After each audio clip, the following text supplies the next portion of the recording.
Good afternoon, नमस्ते one and all. मैं doctor Poonam Vajpayee यहाँ उपस्थित सभी आदरणीय अतिथिगण, माननीय गुरुजन, टीचर्स, स्टूडेंट्स और सभी सदस्य जो इस वक्त फेसबुक लाइव पेज से जुड़कर यह सेशन देख रहे हैं, उन सभी का आरएवी की ओर से ज्ञान गंगा की इस वीकली वेबिनार सीरीज के प्लेटफॉर्म पर स्वागत करती हूँ। यह हमारा इस सीरीज में 38 सेशन है। ज्ञान गंगा के इस प्लेटफॉर्म पर हर सप्ताह अलग अलग विषयों पर चर्चा की जाती है और साथ ही साथ विषय से संबंधित उठने वाले प्रश्नों का निराकरण भी किया जाता है, जिसके लिए सेशन के अंत में क्वेश्चन और आंसर राउंड भी होगा, जिसमें पार्टिसिपेंट्स विषय से संबंधित सवाल पूछ सकते हैं।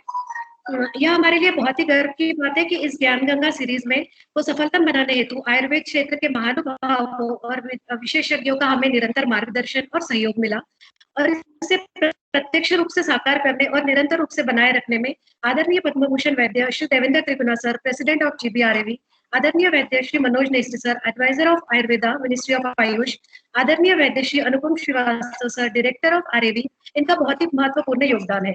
आयुर्वेद और योग यह संपूर्ण विश्व को भारत की एक अमूल्य देन है और कोरोना काल जैसी वैश्विक महामारी में भी संपूर्ण विश्व ने योग और आयुर्वेद के महत्व को समझा और अपने जीवन शैली का हिस्सा बनाकर उत्तम स्वास्थ्य लाभ भी लिया। तो आज स्वास्थ्य संरक्षण में आयुर्वेद और योग की क्या भूमिका होती है, इस विषय पर हमारा मार्गदर्शन करने आज हमारे बीच उपस्थित है माननीय श्री वैद्य श्री अच्युत कुमार त्रिपाठी सर, जो कि नोएडा उत्तर प्रदेश से है और आरएवी के सम्माननीय गुरु भी है। सबसे पहले मैं doctor Varun Gupta sir, project manager of RAV, इनसे रिक्वेस्ट करूंगी कि वो वेलकम एड्रेस करें। Over to you doctor Varun Gupta sir. सबसे पहले सभी गुरुजनों एवं विशिष्ट आयुर्वेदज्ञों और मित्रों को प्रणाम और निदेशक महोदय और राष्ट्रीय आयुर्वेद परिवार की तरफ से मैं सभी का आज के प्रोग्राम में स्वागत करता हूँ। सभी महत्वपूर्ण व्यक्तियों के माननीय व्यक्तियों की अति व्यस्तता के कारण आज के दिन उनकी अनुपस्थिति के लिए सभी लोगों से क्षमा प्रार्थी हूँ। लेकिन निदेशक महोदय के बिहाफ में कार्यक्रम को आगे बढ़ाते हुए वैद्य जी से रिक्वेस्ट करेंगे कि त्रिपाठी जी से कि आज के उनका विषय पर अपने महत्वपूर्ण विचार अवश्य रखें। उनका विषय स्वास्थ्य संरक्षण में आयुर्वेद एवं योग की भूमिका। जैसा कि हम सभी जानते हैं, आयुर्वेद का सबसे पहले उद्देश्य ही है स्वास्थ्य रक्षणम। सबसे पहला उद्देश्य ये है कि जो स्वास्थ्य का रक्षण कैसे किया जाए, और यही प्रयास और प्रयोग भी योग के द्वारा किया जाता है। प्रधानमंत्री महोदय जी ने भी आयुर्वेद के साथ साथ योग को भी विश्व भर में जो स्थापित किया है, पिछले कुछ वर्षों में लगातार विश्व के हर एक भाग में योग आयुर्वेद के साथ साथ योग की भी स्वीकार्यता बढ़ी है। वो इसी कारण से बढ़ी है क्योंकि इसमें संभावना है स्वास्थ्य संरक्षण के लिए क्या प्रयास किए जा सकते हैं। ट्रीटमेंट तो बहुत बात की बात है, जब तक स्वास्थ्य जो पहले हम इसका प्रयास करें कि जो हमारे पास स्वास्थ्य है उसको उत्तम कैसे बनाए रख सकें, तो आगे आने वाली बीमारियों से कैसे रोकथाम अपने आप ही हो जाती है, और उसकी बीमारियां होने के बाद भी उनकी तीव्रता उसी अनुपात में कम हो जाती है कि कम से कम औषधियों की जरूरत पड़ती है। तो इसीलिए हमेशा से आयुर्वेद और योग दोनों ने स्वास्थ्य संरक्षण पे ज़्यादा जोर दिया है, और दोनों का भाव एक ही है। दोनों शरीर के साथ साथ मन का भी साधना और उसका नियमन करने की बात करते हैं। तो आज इसी परिप्रेक्ष्य में इसी विषय पर वैद्य अच्युत त्रिपाठी जी से हम सुनेंगे स्वास्थ्य संरक्षण में आयुर्वेद व योग की भूमिका, जो हमेशा से अच्छा बोलते हैं और जिनको सुनना हमेशा से ही प्रिय और ज्ञानवर्धक रहता है। मैं डॉक्टर पूनम से रिक्वेस्ट करूंगा कि वैद्य जी का संक्षिप्त वर्णन करते हुए प्रोग्राम को आगे बढ़ाएं। वैद्य Poonam. Thank you so much doctor Varun Gupta sir, हमारा मार्गदर्शन करने के लिए और वेलकम एड्रेस के लिए। अब मैं आपका ज्यादा समय न लेते हुए आज के जो हमारे गेस्ट स्पीकर हैं उनका एक ब्रीफ इंट्रोडक्शन शेयर करना चाहूंगी। वैद्य श्री अच्युत कुमार त्रिपाठी जी, आपको आयुर्वेद ज्ञान की संपत्ति विरासत से प्राप्त हुई है। आपके पिता स्वर्गीय श्री रुद्र प्रताप त्रिपाठी आयुर्वेद के प्रसिद्ध विद्वान तथा राजवैद्य थे। पितामह आयुर्वेद के प्राणाचार्य उपाधि धारक विख्यात आयुर्वेदज्ञ थे। आपने हिंदी साहित्य से एमए तथा दिल्ली विद्यापीठ से आयुर्वेदाचार्य की उपाधि सन 1980 में प्राप्त की। आपको आयुर्वेद के विशेष अध्ययन तथा अनुसंधान के साथ सर्जरी के प्रसिद्ध ग्रंथ सुश्रुत संहिता के हिंदी अनुवाद पर भारत सरकार ने रत्न सदस्यता द्वारा अलंकृत किया है। आयुर्वेद की उत्कृष्ट सेवाओं पर आपको आयुर्वेद भूषण, आयुर्वेद वारिधि तथा धन्वंतरी सम्मान के साथ प्राणाचार्य जैसे सम्मानों से सम्मानित किया है। आपने महर्षि आयुर्वेद में 25 वर्षों तक सेवाएं प्रदान की है, जिसमें भारत के विभिन्न प्रांतों से निशुल्क चिकित्सा शिविर आयोजित कर लाखों रोगियों को निशुल्क नाड़ी विज्ञान निदान तथा चिकित्सा परामर्श देकर उन्हें स्वास्थ्य लाभ प्रदान किया है। विगत वर्षों पूर्व आपने रूस के विभिन्न प्रांतों के विभिन्न महानगरों जैसे मॉस्को, इजिप्ट तथा चिबुकसार में होलिस्टिक हेल्थ इन वैदिक साइंस पर व्याख्यान दिए थे। आपके विभिन्न आलेख समय सामयिक की वार्ताएं, डिबेट, समाचार पत्रों, दूरदर्शन तथा विभिन्न चैनलों पर प्रसारित होते रहते हैं। वर्तमान में आप राष्ट्रीय आयुर्वेद विद्यापीठ नई दिल्ली आयुष मंत्रालय द्वारा भारत सरकार के राष्ट्रीय गुरु के रूप में चयनित है, जिनके अधीनस्थ आयुर्वेद के चिकित्सक आयुर्वेद का विशेष अध्ययन कर रहे हैं। आयुर्वेद के ज्ञान तथा चिकित्सा के क्षेत्र में भारत ही नहीं अपितु विश्व के विभिन्न देशों के चिकित्सक बुद्धिजीवी आयुर्वेद के अध्ययन तथा अनुसंधान हेतु आपकी सेवाएं लेते रहते हैं। आपने इंटरनेशनल आयुर्वेद सम्मेलन लंदन में 2017 में आयुष मंत्री श्री श्रीपाद नाइक जी के साथ आयुर्वेद में व्याख्यान भी दिया है। अब मैं माननीय वैद्य श्री अच्युत कुमार त्रिपाठी सर जी से रिक्वेस्ट करूंगी कि वे इस सत्र की शुरुआत करें। बहुत बहुत स्वागत है सर आपका।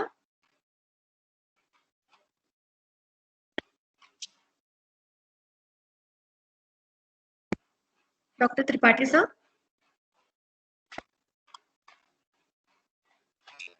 Doctor Tripathi sir.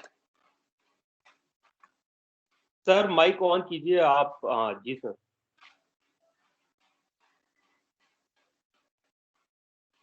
Doctor Tripathi sir, अपना माइक ऑन कीजिए सर।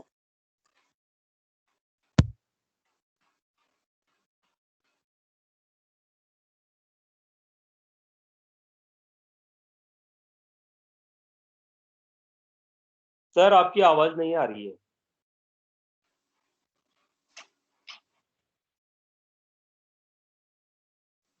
सर प्लीज अपना माइक ऑन कर लीजिए।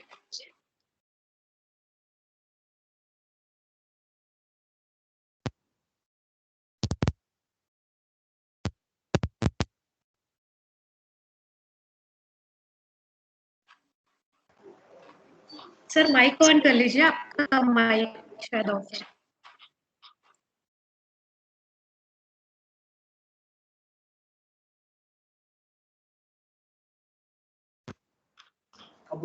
Hello hello. जी सर। जी सर। जी सर। जी सर। जी सर, आप शुरुआत कीजिए। गुरुर्ब्रह्मा गुरुर्विष्णु गुरुर्देवो महेश्वरः गुरु साक्षात् परब्रह्म तस्मै श्री गुरुवे नमः। समादरणीय राष्ट्रीय आयुर्वेद विद्यापीठ के गवर्निंग बॉडी के अध्यक्ष, हमारे अजस प्रेरणा के स्रोत वैद्य श्री देवेंद्र त्रिगुणा जी, आयुष मंत्रालय के लोकप्रिय सचिव राजेश कोटेचा जी, आयुर्वेद सलाहकार माननीय मनोज नेशी जी, राष्ट्रीय आयुर्वेद विद्यापीठ के निदेशक, समर्पित युवा उत्साही कर्मठ निदेशक हमारे डॉक्टर अनुपम श्रीवास्तव जी के साथ समस्त राष्ट्रीय आयुर्वेद विद्यापीठ के गुरुजन को मैं नमन करता हूं। और तत्पश्चात मैं राष्ट्रीय आयुर्वेद विद्यापीठ के सदस्यों को साधुवाद देता हूं, जिन्होंने आज की इस ज्ञान गंगा में स्वास्थ्य संरक्षण में आयुर्वेद और योग की भूमिका का जो विषय चयन किया है वो बहुत ही समीचीन है और वास्तव में इसकी बहुत ही इस कोरोना काल में उपयोगिता है। वैदिक काल से लेकर के आज तक हमारा देश धर्म, संस्कृति, अध्यात्म और शिक्षा के क्षेत्र में सदैव अग्रणी रहा है, जिससे आज विश्व के क्षितिज में भारत की प्रतिष्ठा तथा कीर्ति सिंदूरी सुषमा के साथ विकीर्ण हो रही है और जिसकी एक ही अवधारणा रही है, वसुधैव कुटुंबकम, सर्वे भवन्तु सुखिनः, सर्वे सन्तु निरामयाः, सर्वे भद्राणि पश्यन्तु, मा कश्चित् दुर्भाग् भवेत्।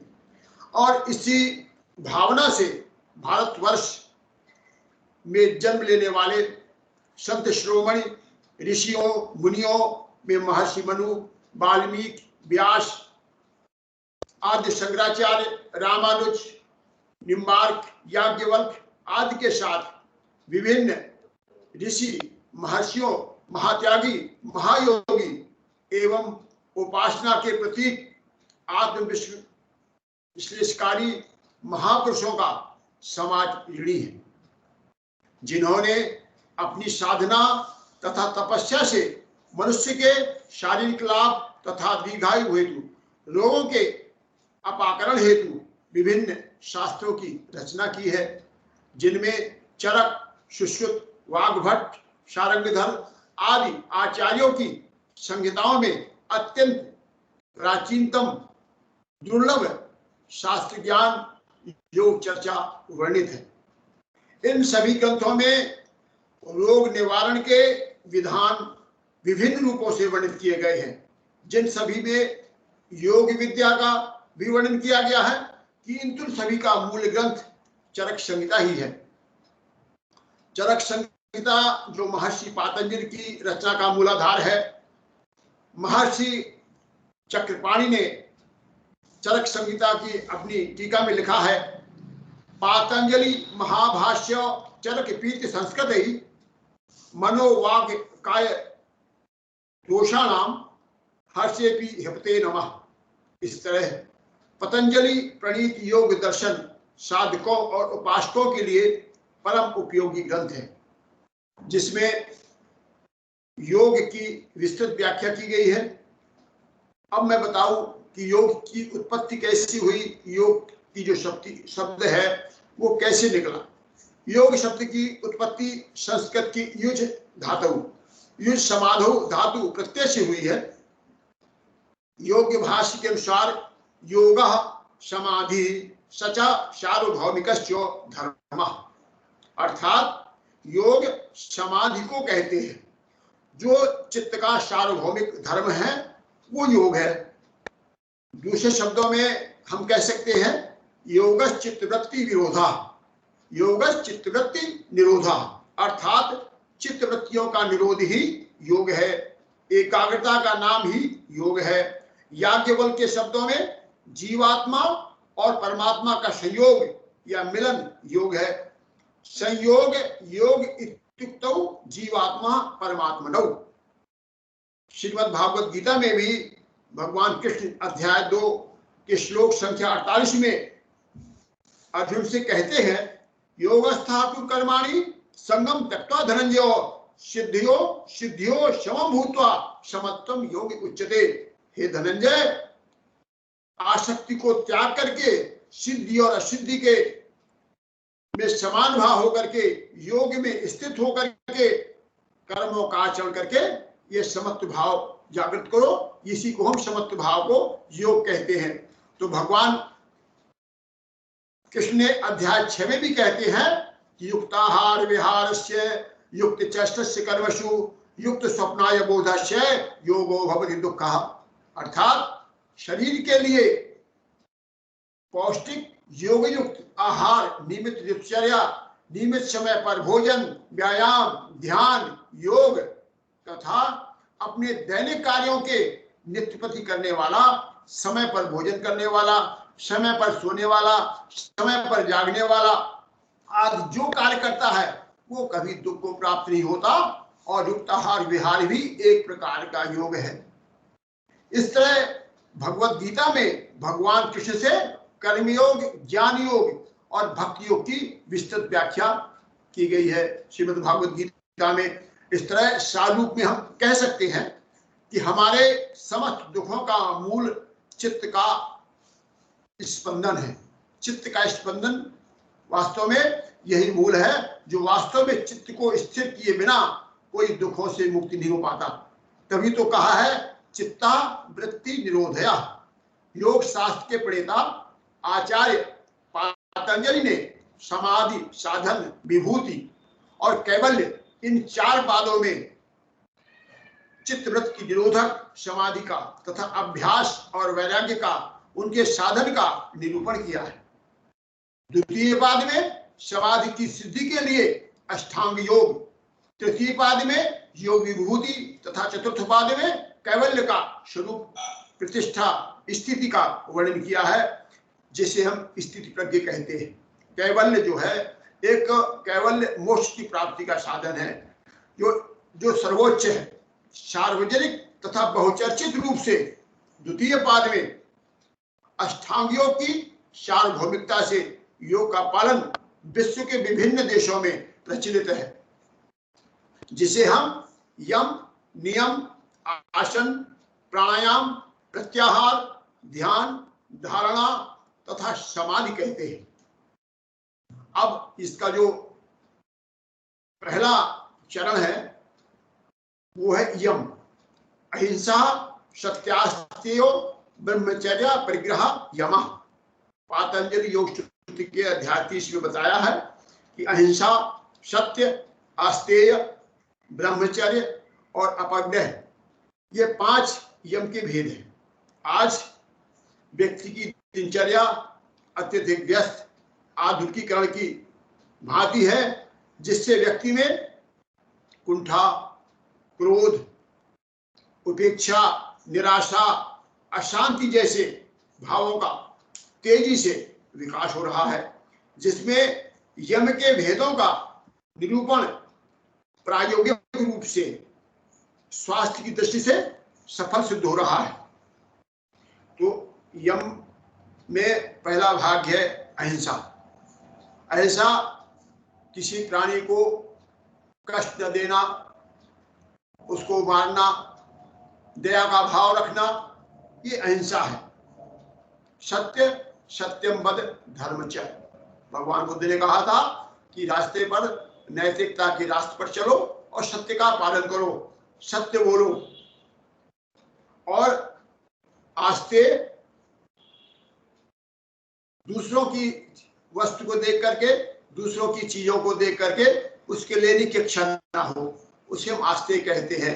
या उसको लेने की इच्छा नहीं हो, उसको प्राप्त करने की इच्छा नहीं हो, उसे हम आस्ते कहते हैं। कई लोग कहते हैं कि दूसरों की चोरी नहीं करना चाहिए, दूसरों से ईर्ष्या नहीं करना चाहिए, दूसरों से द्वेष नहीं करना चाहिए, वो भी एक आस्ते में आ जाता है।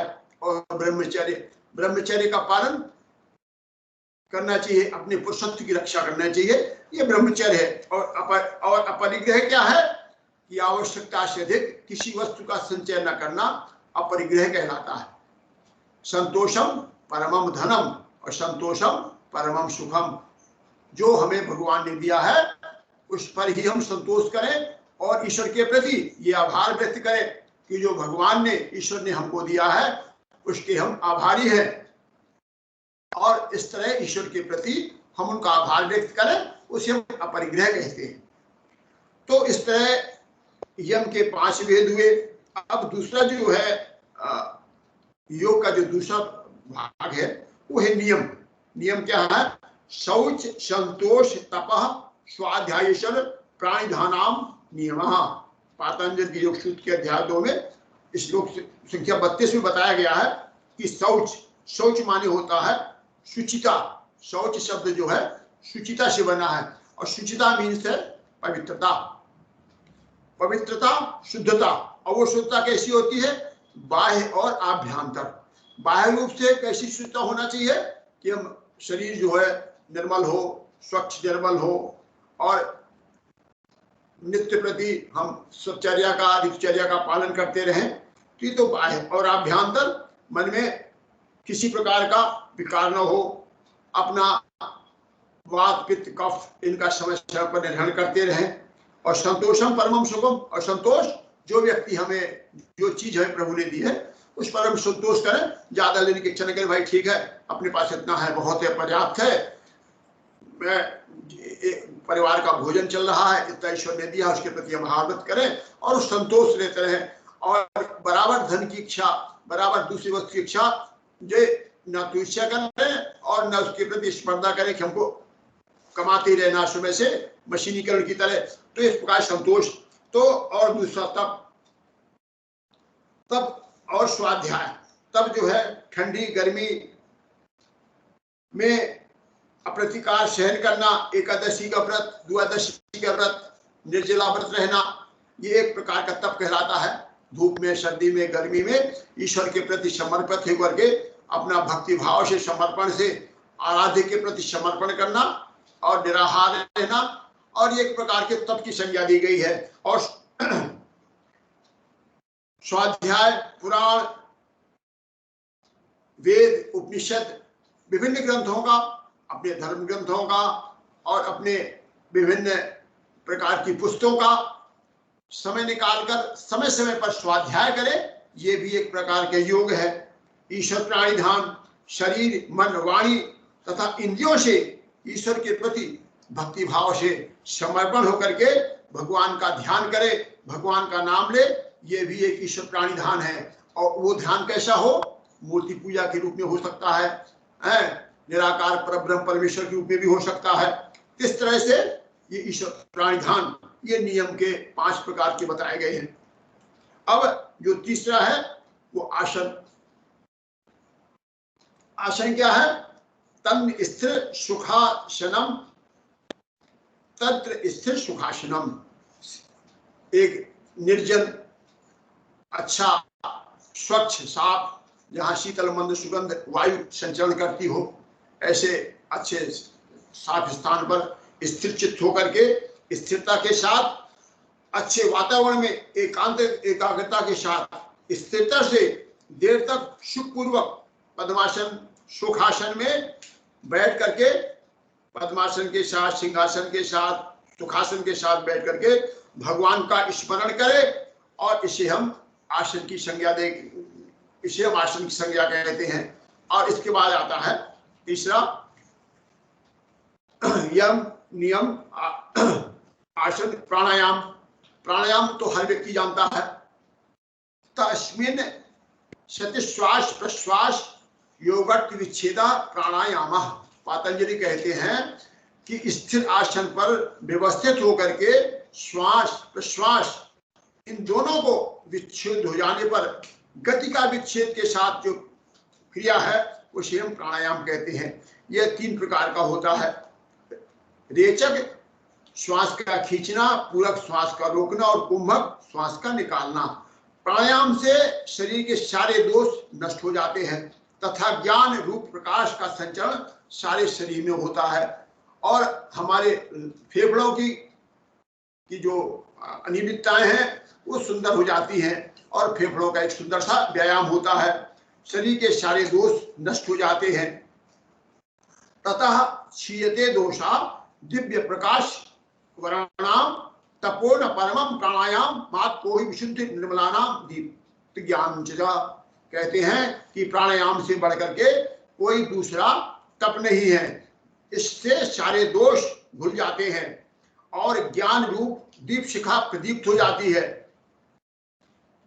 और अनुलोम विलोम प्राणायाम से शरीर की सभी नाड़ियों को शोधन हो जाता है, वायु की गति नियमित हो जाती है। तो ये एक प्रकार का प्राणायाम है। तो प्राणायाम तो बहुत ही व्यापक शब्द है। तो इसके बाद जो 5वां है वो है प्रत्याहार। प्रत्याहार किसे कहते हैं? कि स्वविषया संप्रयोगे चित्त स्वरूपानुसारम इंद्रियाणाम प्रत्याहार। इंद्रियों का अपने विषयों से विमुख होकर के चित्त के स्वरूप का अनुकरण करना प्रत्याहार कहलाता है। इंद्रियों को रोकने वाला चित्त ही है। चित्त के रुकने से ये सभी इंद्रियों का विकास अवरुद्ध हो जाता है। ये 5 उपाय योग के बहिरंग साधन है। अब ये जो 6वां है वो है ध्यान। ध्यान जो है तत्व प्रत्येकता नाम ध्यानम। मन को एकाग्रता के क्षेत्र में केंद्रीभूत करने की जो कला है वो ध्यान है। चित्त की वृत्ति एक स्थान पर स्थिर हो जाती है। जब वह वृत्ति समान प्रवाह रूप से अविच्छिन्न तैल धारावत प्रवाहित होती है और मध्य में कोई दूसरी वृत्ति न आवे, उसी को हम ध्यान कहते हैं। यह ध्यान मन की एकाग्रता का क्षेत्र में व्यक्ति को समृद्धशाली बनाता है। एक तरफ तो प्रकृति के मार्ग खोलता है और दूसरी तरफ वो निरंतर विकास की ओर उसको अग्रसर करता है। ध्यान मस्तिष्क के जो है समूचे, अब दूसरी कैसे आए तो उसी को ध्यान कहते हैं, जैसा कि मैंने बता दिया।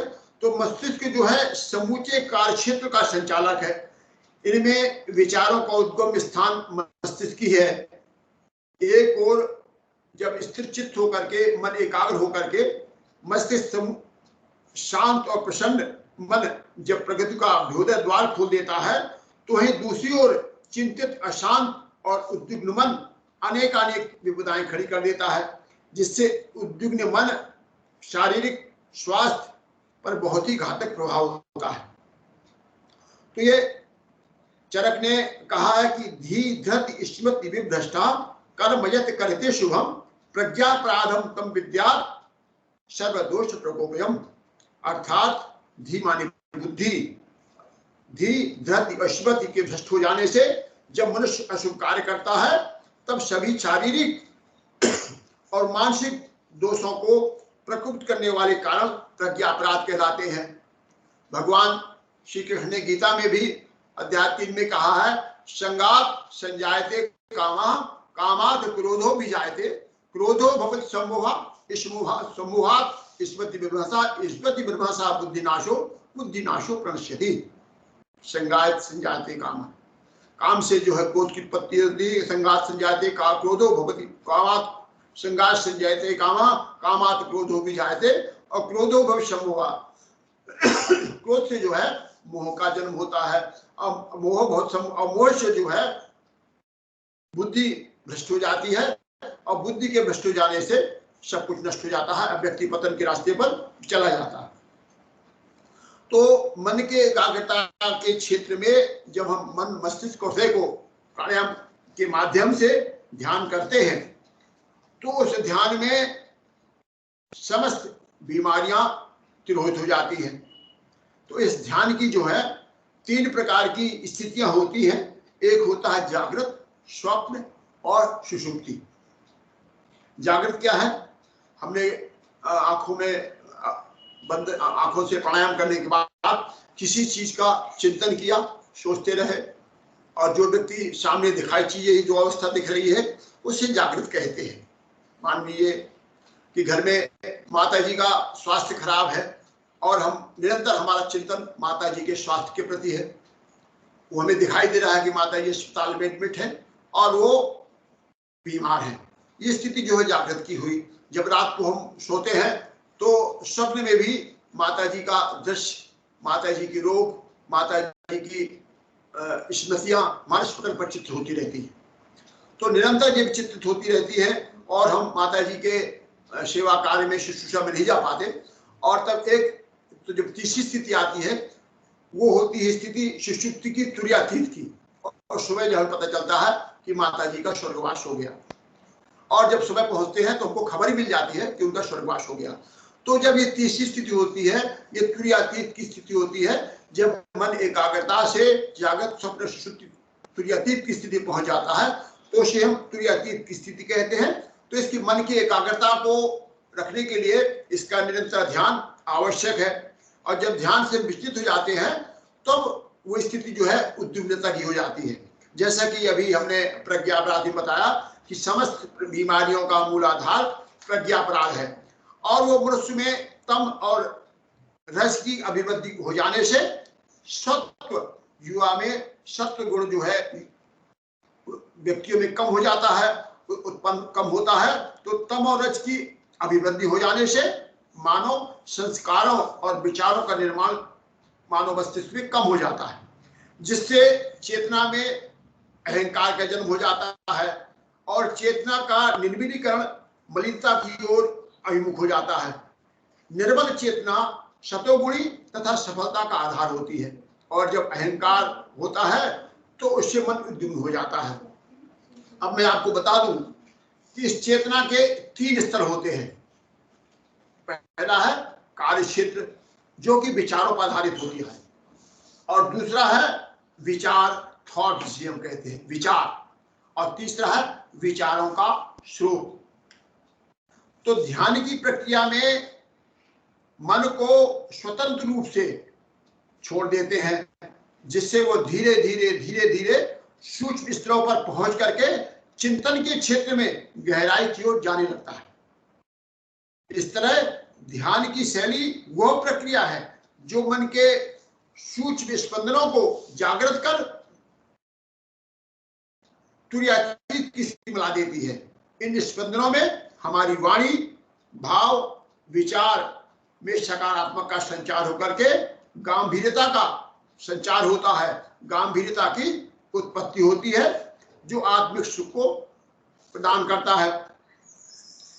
और फिर हमारा व्यवहार बहुत ही मधुर और शत्रुगुणी हो जाता है। तमोगुणी वृत्तियां ऊर्ध्वगामी हो जाती हैं और हमारा व्यवहार इतना सुंदर हो जाता है कि जैसे पेड़ों में पानी डालने पर पेड़, पत्ते, डालियां हरी हो जाती हैं और पुष्प खिल जाते हैं, फल आ जाते हैं। इस तरह से ये सूक्ष्मता की ओर स्थूलता से बढ़ती है।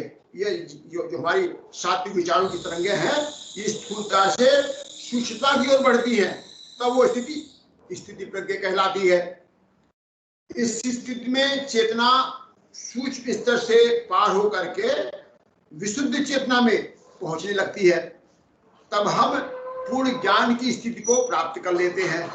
इस तरह ध्यान में संपूर्ण संभावनाओं का केंद्र विशुद्ध आत्मा पर केंद्रित होता है, जो इंद्रियों के आंतरिक नियंत्रण कर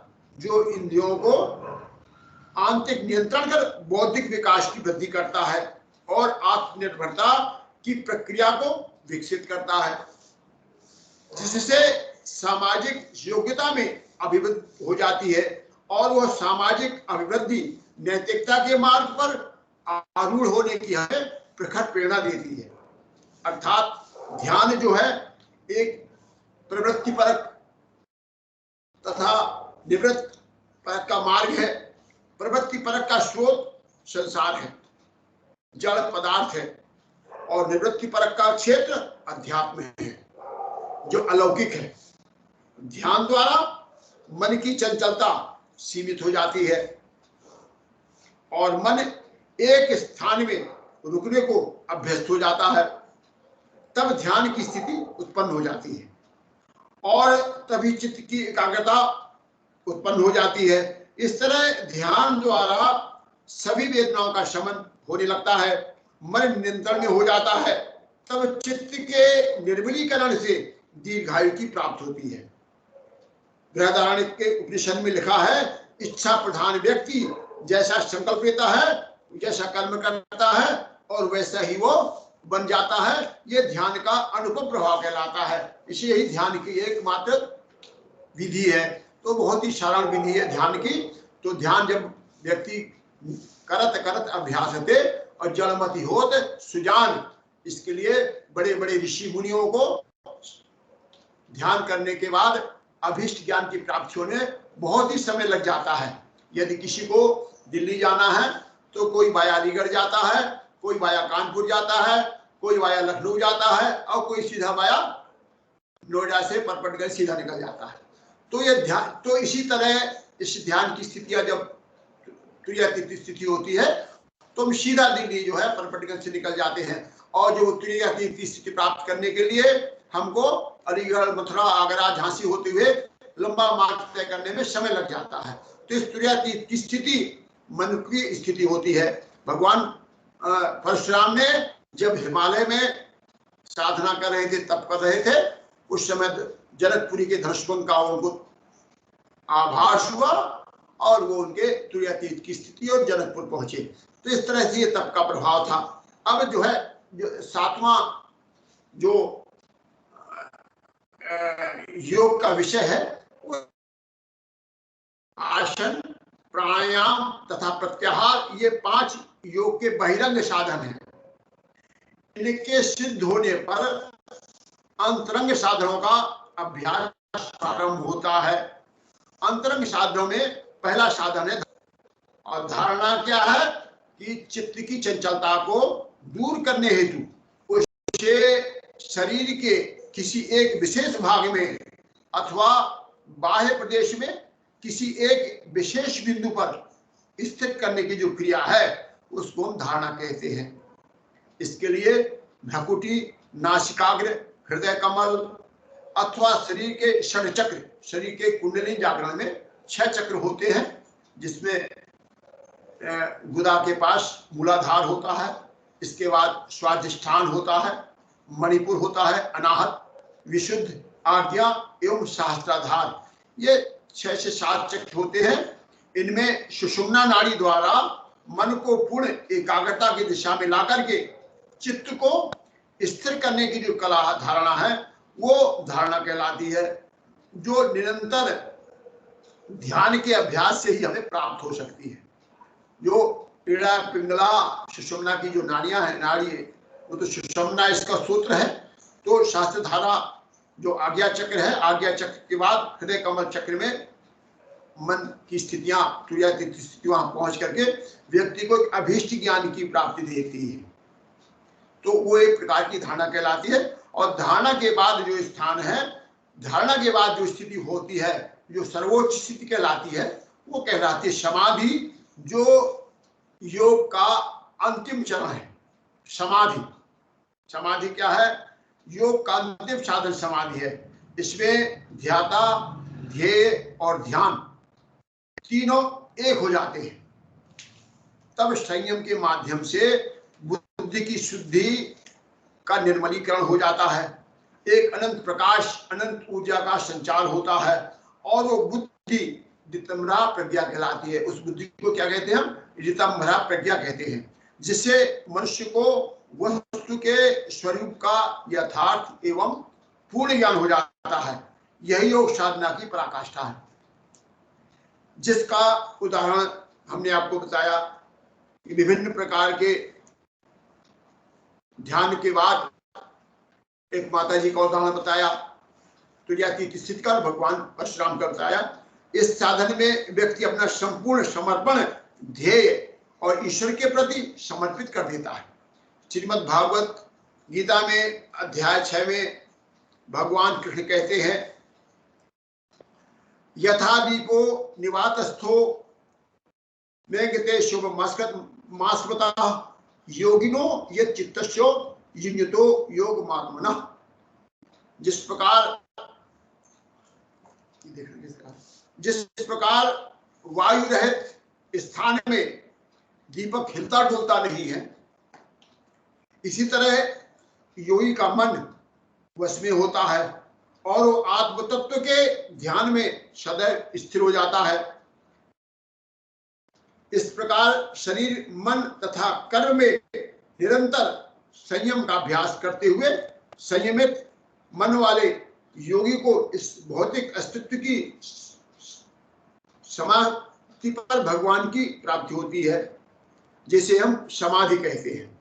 यह समाधि की स्थिति योग साधना में योगी को आत्मसात कर लेती है। आत्मा, मन, चित्त, हृदय निर्मल दर्पण की भांति स्वच्छ हो जाता है। ज्ञान का प्रकाश परिपूर्ण हो जाता है। तब वो संपूर्ण प्राणियों में अपनी आत्मा को देखता है, सभी प्राणियों में अपने को देखता है। शिवोहम कहलाता है, एकोहम द्वितीयो नास्ति, और ये भाव उसके अंदर जागृत हो जाता है।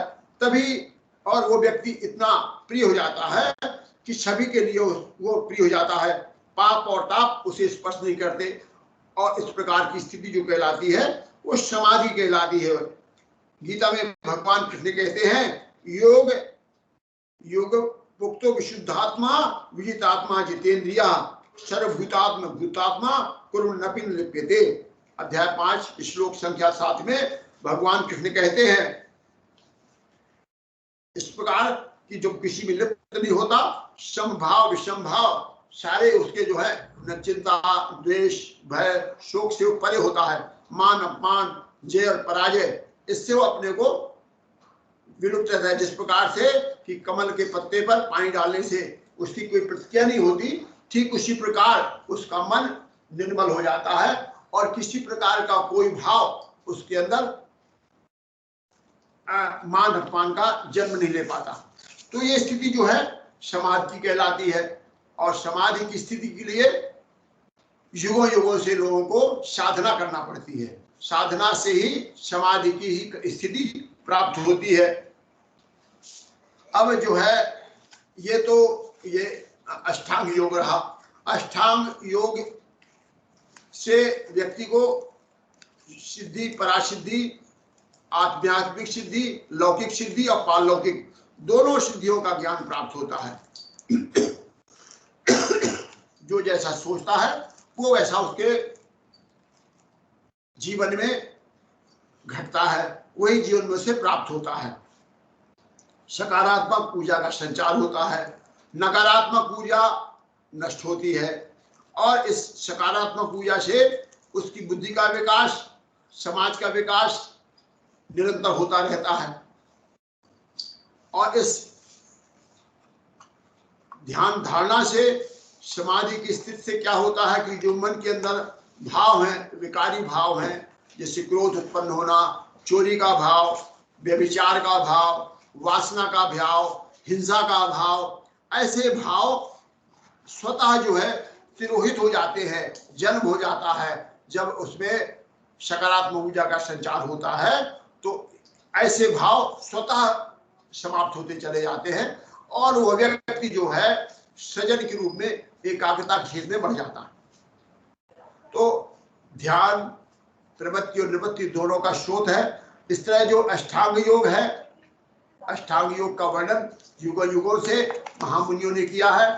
तो यम, नियम, प्राणायाम, प्रत्याहार, ध्यान, धारणा और समाधि, ये 8 स्तर व्यक्ति को ईश्वर के समीप पिलाने के लिए बहुत ही अनुकूल हैं। भगवान कृष्ण ने ज्ञान योग, कर्म योग और भक्ति योग की भी विस्तृत चर्चा की है। सर्वेषां परित्यज्य, भगवान कृष्ण कहते सब कुछ छोड़कर तू मेरी शरण में आ जा। तो इस प्रकार से जो ज्ञान योग, कर्म योग, भक्ति योग का सुंदर चित्रण भगवान कृष्ण ने अपनी गीता में किया है। और इसके अलावा जो मंत्र योग, जप योग, लय योग, हठ योग, हठ योग का वर्णन भी आया है। तो जो हठ योग है, हठ योग में क्या है, जो विभिन्न प्रकार के आसन है, 84 प्रकार के आसन, ये हठ योग में आते हैं। और हमारा जो आयुर्वेद में पंचकर्म है, षटकर्म है, नेति है, धोती है, जल नेति है, ये षटकर्म जो है, और हठकर्म, कुंडली, जागरण, ये सब हठ योग में आते हैं। और राजस योग जो है ये ज्ञान योग है। ज्ञान योग में ईश्वर की प्राप्ति के साधन, हम अपने ज्ञान को किस तरह बहिर्मुखी बना करके, चतुर्मुखी बना करके तुर्यातीत स्थिति को प्राप्त कर सकते हैं, ये राजस योग, भक्ति योग के अंदर आता है। तो और हठ योग व्यायाम है, आसन जो मैंने बताया, आसन, प्राणायाम, प्रत्याहार। तो अब इस प्रकार से ये 8 प्रकार के योग का वर्णन है। अब व्यायाम, विभिन्न प्रकार के व्यायाम भी इसी हठ योग में आते हैं। अब जो हमारा जो दूसरा भाग है वो है आयुर्वेद में योग दर्शन, कि आयुर्वेद में भी योगों का वर्णन कहाँ कहाँ आया है। ये भी एक प्रकार का बहुत ही महत्वपूर्ण विषय है।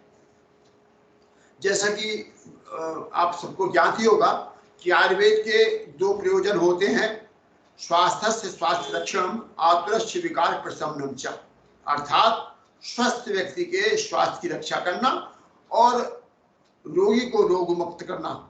आयुर्वेद शास्त्र में मूल ग्रंथ चरक संहिता है, जो पातंजलि के योग दर्शन की एक सत्य प्रति है।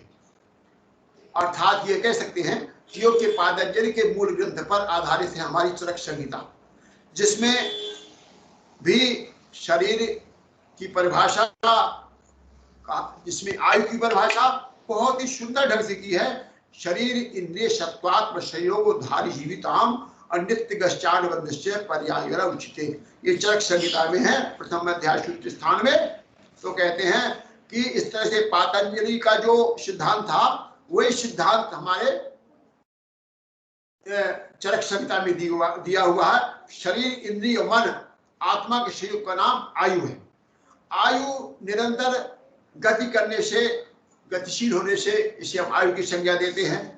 अष्टांग हृदय में कहा है रोगस्त दोष वैषम्यम दोष साम्यक रोगतः निज आगंतुक विभादेन तत् रोगा द्विधा स्मृता। अर्थात दोषों की विषमता का नाम रोग है। जो दोषों का, जब दोष सम हो जाते हैं तो आरोग्यता की प्राप्ति होती है, और जब रोग विषम हो जाते हैं, दोष विषम हो जाते हैं, तो वो रोगों का जन्म होता है। और ये रोग क्या है? निज और आगंतुक, दो प्रकार के रोग हैं। चरक ने कहा है कि द्विविधम चैसाम अधिष्ठानम मना शरीर विशेषतः, मन के रज और तम, ये दो दोष है जो मन को दूषित करते हैं तथा नाना प्रकार के रोगों की उत्पत्ति करते हैं। मानसिक रोग का स्थान, जैसा कि मैंने पहले ही बताया कि मानसिक रोग का स्थान जो है मन ही है। इसलिए मन को सत्व, रज और तमोमय कहते हैं। सत्व की वृद्धि से प्रसन्नता का भाव, बुद्धि पर नियंत्रण, चित्त की चंचलता में स्थिरता का संचार होता है, एकाग्रता आती है, जो योग की अष्टांग योग में वर्णित ध्यान धारणा से प्राप्त की जा सकती है। चिंता, भय, शोक, अति कार्य के भार से मानसिक अवसाद, जिसे कहते हैं एंजाइटी, उच्च रक्तचाप, मधुमेह जैसे रोग की उत्पत्ति होती है। चिकित्सा की दृष्टि से संशोधन तथा शमन चिकित्सा का विधान है। और रोग भी दो प्रकार के हैं, निज आगंतुक विभाजन तत्रोगा द्विधा स्मृता। तो जो पातंजलि में है, हमारे चरक ने भी इनके दो प्रकार के हठयोग में जो आते हैं, हठयोग की तरह इसमें दोषानुसार पंचकर्म और आसन का विधान, जिस प्रकार वात पित्त कफ के दोषानुसार पंचकर्म की चिकित्सा, स्नेहन, वमन, विरेचन, वस्त्र आदि का प्रावधान बताया गया है। योग में नियम तथा हठयोग के अंतर्गत षटकर्म, पंचकर्म भी आते ही है। चरक संहिता के सारे स्थान में कहा गया है, चक्रपाण की टीका में, आत्मेन्द्रिय मनोत्थानाम सन्निकर्षात् प्रवर्तते सुखम दुखम मनारंभा दात्मन से मनस स्थिरहि निवर्तते तदुभयम अवश्यत्वम चाप जायते शरीरस्य योग यास्तम योगम वश्यो विदु। इस प्रकार चरक ने इंद्रिय विषय को आरोग्य का मुख्य कारण माना है। उनका कथन है कि रोगों को रोकने से व्यक्ति पाप मुक्त होकर थे। उनका कथन है कि वेगों को रोकने से व्यक्ति पाप मुक्त होकर के पुण्यशाली बन जाता है और शीघ्र ही धर्म, अर्थ, काम, मोक्ष चतुर्पुरुषार्थों की प्राप्ति करता है। चरक संहिता के चिकित्सा स्थान के रसायन सेवन के प्रकरण में भी कहा गया है कि दीर्घायु प्राप्त करने के लिए स्वाध्याय, देवता विधान करने से भी उत्तम लाभ प्राप्त होता है। कहा है चरक चिकित्सा के अध्याय 3 में, सोमम सानुचरम देवम समात्रिगण मीश्वरम पूजयन प्रयता शीघ्रम मुच्यते विश्वज्वरात् विष्णु सहस्रमूर्धानाम चराचर पतिच्युतम स्तवन्नाम सहस्रेण ज्वराम शर्वान विपोदितः ब्रह्माणम अश्विनो बिंदुम हुतम चा मक्षिभम हिमाचलम ब्रह्मचर्येण तपसाम सत्येन नियमेन चा जपो होमा प्रदानेन वेदानी श्रवणेन चा। अर्थात देवता भी ध्यान में भगवान शिव का ध्यान, विष्णु सहस्त्र नाम पाठ, ब्रह्मा विष्णु इंद्र अग्नि इष्ट देवताओं का उपासना, माता पिता गुरु का सम्मान, ब्रह्मचर्य आदि नियमों का पालन का विधान भी अष्टांग योग है, जो हमारे स्वाध्याय और प्राणिधान का एक प्रकार का अंग बताया गया है। चरक संहिता के अध्याय 3 में कहा गया है, सत्यम भूते दयादानम बलियो देवतार्चनम सद्वत्ताश्चा निवृत्तश्च प्रशमागुत्युरात्मनः सेवनम ब्रह्मचर्यस्य तथैव ब्रह्मचारिणम्। अर्थात स्वस्थ वृत्ति के कई स्थानों में योग के राजयोग का वर्णन है। हठ योग के सिद्धांत में 84 प्रकार के आसनों से स्थूलता, उदर रोग, वात रोग को दूर करने का विधान है। इसमें शवासन, प्राणायाम, शीर्षासन, सूर्य नमस्कार से फुफ्फुस जन्य रोगों को दूर करना, वज्रासन से अंडकोश के रोगों को दूर करना, मयूरासन, हलासन से आंतों संबंधी रोगों को दूर करना, योग मुद्रा, शीर्षासन, मत्स्यासन आदि से मस्तिष्क तथा नाड़ी के शरीर के विभिन्न अवयवों के विकार दूर होते हैं। तो इस प्रकार के 84 आसनों में कुछ आसन शरीर के लिए बहुत ही उपयोगी हैं। इस तरह योग और आयुर्वेद दोनों ही चित्त की वृत्तियों को दूर कर मन को एकाग्रता की दिशा में स्थिर करने का उपदेश देते हैं। आयुर्वेद में भी शरीर और मन के सभी विकारों को दूर कर स्वच्छ निर्मल अंतःकरण से स्वास्थ्य लाभ ले सकते हैं। और स्वास्थ्य लाभ कहते हैं नित्यम हिताहार विहार सेवी समीक्षकारी विशेष सत्ता दाता समा सत्य परा क्षमावान आप्तोपदेशी च भवत्य रोगा। चरक ने कहा है कि सदा हितकर आहार विहार सेवन करने वाले, सार सार तथा पूर्ण विचार करके कार्य करने वाले, विषयों में आसक्ति न रखने वाले, मनोवृत्ति सम रखने वाले, सत्यभाषी, क्षमावान, दुखियों की सेवा करने वाले सदैव निरोगी रहते हैं, ऐसा हमारा चरक कहता है। समदोषा समाग्निश्च समधातु मलक्रिया प्रसन्नात्मेन्द्रियमना स्वस्थ इत्यभिधीयते। और यही स्वास्थ्य की परिभाषा हमारे शास्त्रों में वर्णित है कि जो इसकी सोच और इसकी बुद्धि हितकारी होगी, ऊर्जावान होगी, व्यक्ति स्वतः जो है वो दीर्घायु को प्राप्त होता है। जीवे में श्रद्धाशतम सूर्याम श्रद्धाशतम और पश्चिम श्रद्धाशतम, तभी साधारणा की पूर्ति हम कर पाते हैं। योग ही एक ऐसा साधन है इस कलयुग में, इस वर्तमान युग में, जो रोगों को रोग मुक्ति करने के लिए एक दिशा प्रदान करता है। और तुलसीदास जी ने भी कहा है परहित सरस धर्म नहीं भाई और पर पीड़ाशम नहीं अधमाई। तो पर पीड़ा जो है अहिंसा, ये योग का एक अंग है। तो तुलसीदास जी के भी मोह सकल व्याधिन कर मूला और तेहिते पुनि उपजहि बहुशूला अक्रोधवात कफ लोभ अपारा अपित्त होत नित छाती जारा अपीत करे जब तीनों भाई सन्नपात उपजय दुखदाई। तो मैं इन्हीं शब्दों के साथ अपने राष्ट्रीय आयुर्वेद विद्यापीठ के डॉक्टर अनुपम जी को और निदेशक के साथ अपने मनोज नेशी जी को, सचिव जी को हृदय से बहुत बहुत साधुवाद देता हूं कि ज्ञान गंगा के अविरल प्रवाह को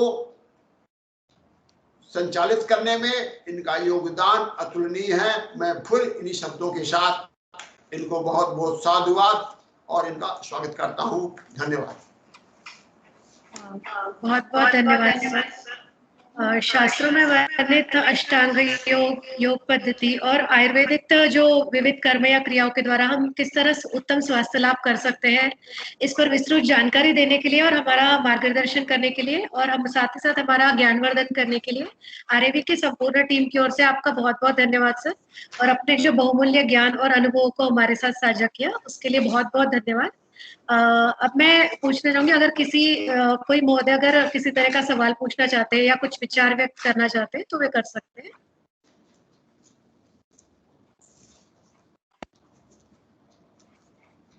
किसी तरह का सवाल या अगर कुछ इस बारे में व्यक्त करना चाहते हैं तो वे कर सकते हैं।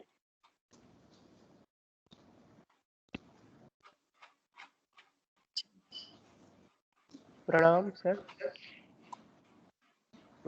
सर हम ये देखते हैं कि आजकल की जो लाइफस्टाइल हो चुकी है और जो रुग्ण हमारे पास आते हैं उनमें से काफी सारों के पास इतना टाइम ही नहीं बचता कि उनकी या लाइफस्टाइल ऐसी होती है कि उनके कारण वो लोग इतना समय नहीं दे पाते, तो कुछ ऐसे आसानी से किए जा सके ऐसे योग के कोई आसन या प्राणायाम की क्रियाएं जो उनको लाइफस्टाइल डिसीज जो आज काफी बढ़ रहे हैं उनसे छुटकारा पाने में मददरूप हो सके, इसके ऊपर थोड़ा मार्गदर्शन करें।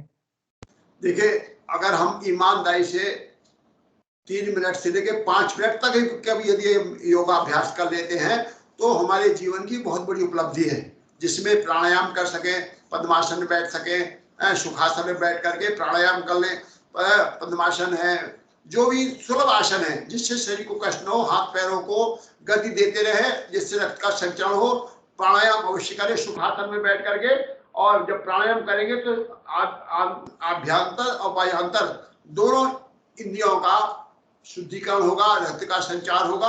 और पद्मासन में बैठ करके हलासन है और कहने चाहिए पद्मासन है, कुक्कुट, जो इनसे जो सुलभ आसन उससे बढ़ सके वो आराम से करें, जिससे उनका शरीर में लचीलापन का सूर्य नमस्कार यथासंभव जितना कर सके, जितना अधिक सूर्य नमस्कार में समय लगता है 2 या 3 मिनट के लिए सुलभ आसन जितने कर सके उनको आप कर सकते हैं, जिस शरीर की जो लचीलापन प्राप्त हो। प्राणायाम कर लें, प्राणायाम करने से कोई आपत्ति नहीं है।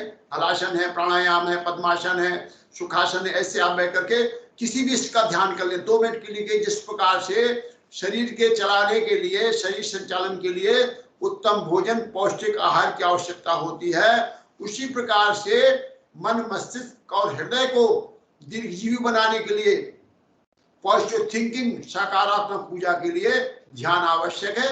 और ध्यान कोई भाई शांत रहना, चुप रहना ज्यादा आसान है कि बोलना ज्यादा आसान है। तो इसको मौन व्रत 5 मिनट 20 मिनट किसी इसका ध्यान कर ले, कोई मंत्र ले ले, उस मंत्र का जपन करें आंख मीच करके और सुखासन पर बैठ करके। इससे अच्छा कोई साधन ही नहीं है। इससे मन, मस्तिष्क और हृदय की चंचलता स्वतः समाप्त हो जाएगी और मन जो है एकाग्रता के क्षेत्र में धीरे धीरे आएगा। मन को छोड़ दे, प्रेशर नहीं लगावे मन को, विश्राम करते रहे मन को। और 5 मिनट 10 पहले 5 मिनट का ध्यान करें, फिर 10 मिनट का ध्यान करें, फिर 15 मिनट का ध्यान करें और इसके बाद 20 मिनट ध्यान करें धीरे धीरे। और ध्यान करने के बाद 2 मिनट 5 मिनट लेट जाए शवासन में, और लेटने के बाद आंख बीच करके और बहुत अच्छी मतलब योग बिल्कुल शांत चित्त होकर के चिंतन करें। और इस तरह से वो अपने जो है विभिन्न प्रकार के जो टेंशन है, मानसिक अवसाद है, उनसे मुक्ति का पाले। ये बहुत बड़ी अच्छा साधन है इससे, और चिंतन मनन से जो है इनका विकास होगा। धन्यवाद सर। और भी कोई व्यक्ति, सदस्य या महोदय अगर किसी तरह का सवाल पूछना चाहते हैं वो पूछ सकते हैं।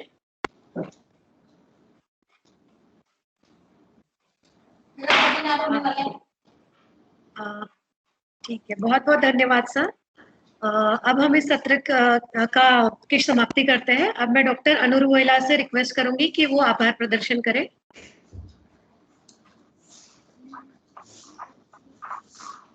ज्ञान गंगा के तीसरे श्रृंखला में आभार व्यक्त करने का अवसर देने के लिए मैं आरवी का धन्यवाद करती हूँ।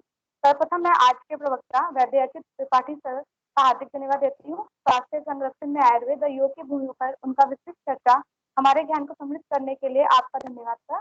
मैं सम्मानित पद्म भूषण वैद्य श्री देवेंद्र त्रिगुणा जी, प्रेसिडेंट जीबी आरवी को उनके आशीर्वाद और निरंतर प्रोत्साहन के लिए धन्यवाद करती हूँ। मैं आयुष मंत्रालय के एडवाइजर आयुर्वेदा डॉक्टर मनोज नेत्री का आभार व्यक्त करती हूँ। उनके निरंतर मार्गदर्शन व प्रेरणा के लिए हम आरवी सब आपके आभारी हैं। मैं आरवी डायरेक्टर वैद्य अनुपम श्रीवास्तव सर का उनके उत्तम मार्गदर्शन नेतृत्व के लिए आभार प्रकट करती हूँ। आरवी की टीम का साझी भागीदारी एवं इस वेबिनार को सफल बनाने की इच्छा के लिए उनका धन्यवाद।